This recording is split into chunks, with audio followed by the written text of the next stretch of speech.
welcome back to Atreyu News. Rachel Maddow has been dethroned. The asexual Rachel Maddow.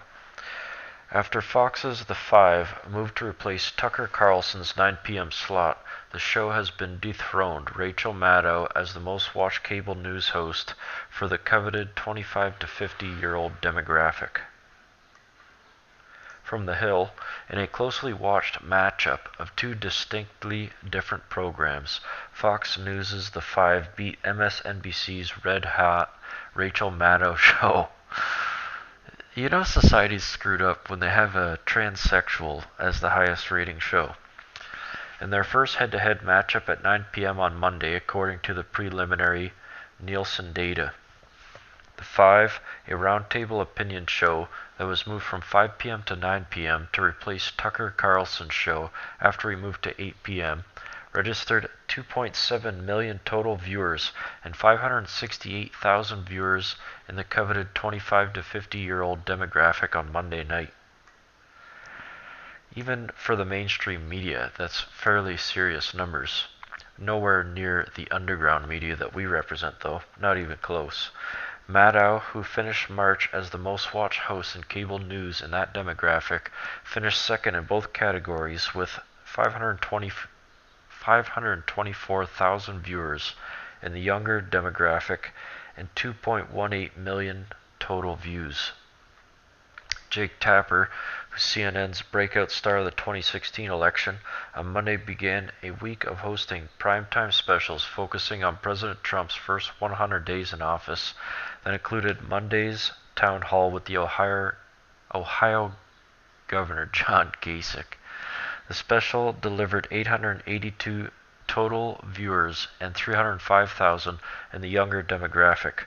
Overall, Tucker Carlson Tonight came in as #1 cable news show during its Monday night debut, pulling in 3.2 million viewers, including 636,000 in the younger demographic. I do like the idea of the swing of the conservative ideology taking over mental telepathy. However, I'm not so certain I want it coming from Fox News either. It should be coming from the underground, and these guys should, as far as I'm concerned, be out of business. However, Fox News is good for a laugh. I didn't really like Bill O'Reilly. I didn't really want to have to see him go, but I didn't really like him either, so I suppose it doesn't matter. Paul Ryan is quickly falling out of favor, and it's looking really bad. As if he was ever in favor. I think since the primaries of last year, he had fallen out of favor and never really did bounce back from it. The Wall Street Journal has released a new poll revealing 40% of Americans hold an unfavorable view of Paul Ryan compared to the 22% who view him positively. 22%, hey, at least it's higher than the Congress. I think the Congress disapproval is still at like 7.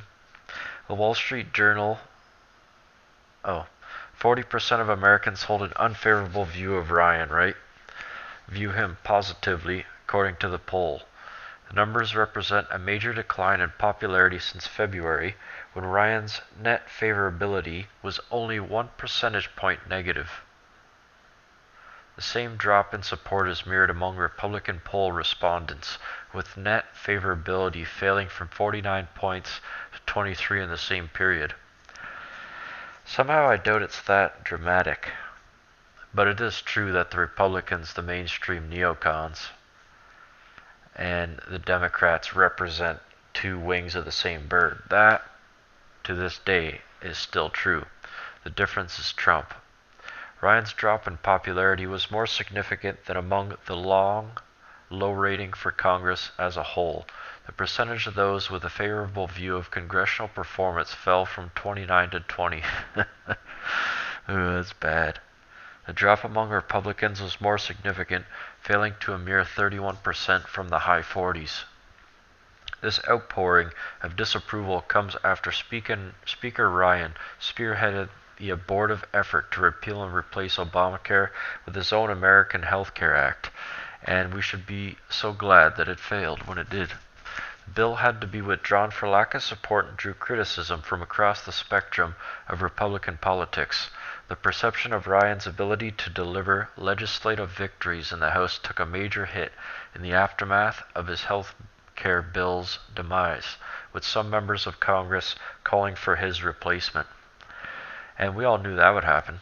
Trump would just pin it on Ryan because it was essentially Ryan Care, not good enough. Look who has been sentenced for espionage. American businesswoman Fan Gills has been sentenced by a Chinese court for espionage, which carries a possible death sentence. Another communist state, Houston, an American woman detained during a business trip to China and charged with spying was sentenced Tuesday to 3.5 years in prison, raising the possibility that she may be allowed to return home soon.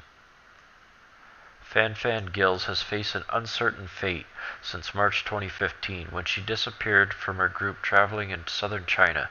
She was later accused of espionage, which carries a possible death sentence. A United Nations panel has said her detention violated international norms, and the U.S. has long pressed China to resolve the case fairly. The U.S. State Department confirmed that she had been sentenced Tuesday, while Fan Gills' trial was closed to the public. A representative from the American consulate in China was allowed to attend the public announcement of the verdict against her, the State Department said. Under Chinese law, Fan Gills could be eligible now for parole and deportation, said John Cam, founder of the San Francisco-based Duhai Foundation, which monitors human rights and legal issues in China. Cam said that he expects China to parole Fan Gills fairly soon. The Chinese embassy in Washington did not respond to the message about her case. Fan Gills is of Chinese descent, but was born in Vietnam and is an American citizen who lived in Houston and worked as a business consultant. Known by friends as Sandy, she made numerous trips to China for business and as a volunteer to promote cultural and business exchanges. She disappeared from the rest of her group during a trip in March 2015. Well, she's lucky to leave with her life.